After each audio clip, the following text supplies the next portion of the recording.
wa aqimis salata lidzikri. Tunaikan salat kepadaku, ya kan, sebagai zikir. Jadi salat itu disebut dengan zikir. Berdoa juga zikir. Ya, doa juga zikir. Quran surah ke-7 ayat 205. Wadhkur rabbaka fi nafsika tadarruan wa khifatan wa dunal jahri minal qaul, dan berzikirlah, berdoalah maksudnya. Zikir ini doa. Ya, berdoalah, mohon dengan sepenuh jiwamu, dengan ketenangan, gitu kan, mintakan kepada Allah dengan penuh ketenangan. Dan mohon dengan kekhusyuan, mohon dengan penuh harap supaya dikabulkan. Nah, silakan cek, bukankah saat berdoa itu ada ketenangan? Anda punya masalah, alih-alih Anda curhat di media sosial, gitu kan? Nah, kemudian Anda arahkan untuk berdoa dengan cara yang benar, Anda ke kiblat, wudu, minta dengan khusyuk. Bukankah saat berdoa tenang? Ya kan? Bukankah saat sholat itu Anda lebih tenang? Ya kan? Bukankah saat Anda baca Quran lebih tenang? Nah, baca Quran itu disebut dengan zikir, karena Qurannya disebut zikir. Quran surah ke-15 ayat 9. Inna nahnu nazzalna dzikra wa inna lahu lahafidhun. Kami telah turunkan Al-Quran sebagai zikir. Nah, Anda itu kalau baca Quran kan lebih tenang.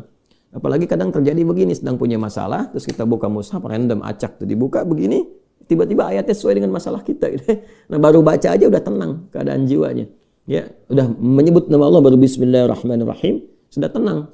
Ya, Quran surah ke-8 ayat kedua, innamal mu'minuna alladzina idza dzukirallahu wajilat qulubuhum wa idza tuliyat 'alaihim ayatuhu zadatuhum imanan wa 'ala rabbihim yatawakkalun. Ciri orang beriman itu kalau disebutkan nama Allah ada getaran konfirmasi di jiwanya, dan kalau dibacakan kepada ayat-ayat Allah bertambah keimanan. Iman itu kan sumber ketenangan.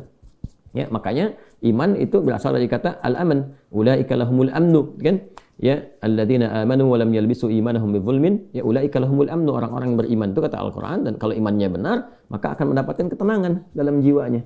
Nah, ini kalau dibacakan Quran ada ketenangan dalam diri kita. Kita dengar orang lain baca Quran aja udah tenang, apalagi kita baca sendiri, ya kan?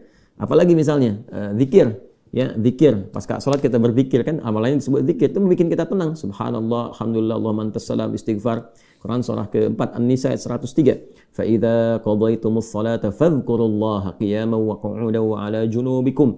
Kalau Anda telah tuntas mengerjakan salat, maka berzikirlah. Ya, subhanallah, alhamdulillah, Allahu akbar, Allahumma antas salam, ya, dari astagfirullah dulu awalnya, kan? Nah, itu membuat diri kita lebih tenang, lebih nyaman. Nah, itu semua amalan tadi disebut dengan zikir. Karena itu disimpulkan dari Quran surah ke-13 Ar-Ra'd di ayat ke-28 ketika Allah berfirman, ala bi dzikrillahi tatma'innul qulub. Yakinkan pada dirimu. Ala itu harfu taukid, bukan hanya ikhbar. Huruf untuk menginformasikan sekaligus menguatkan informasi yang disampaikan. Saya tegaskannya, kata Allah, yakinkan pada dirimu dengan meningkatkan zikir kepada Allah, maka akan cenderung berdampak tenang kepada jiwa. Nah, jadi kalau Anda ingin tenang, saya ingin tenang, kita ingin tenang, gampangnya tingkatkan zikir. Zikir itu bentuknya ibadah, baik dengan ibadah fisik seperti sholat, baca Al-Quran,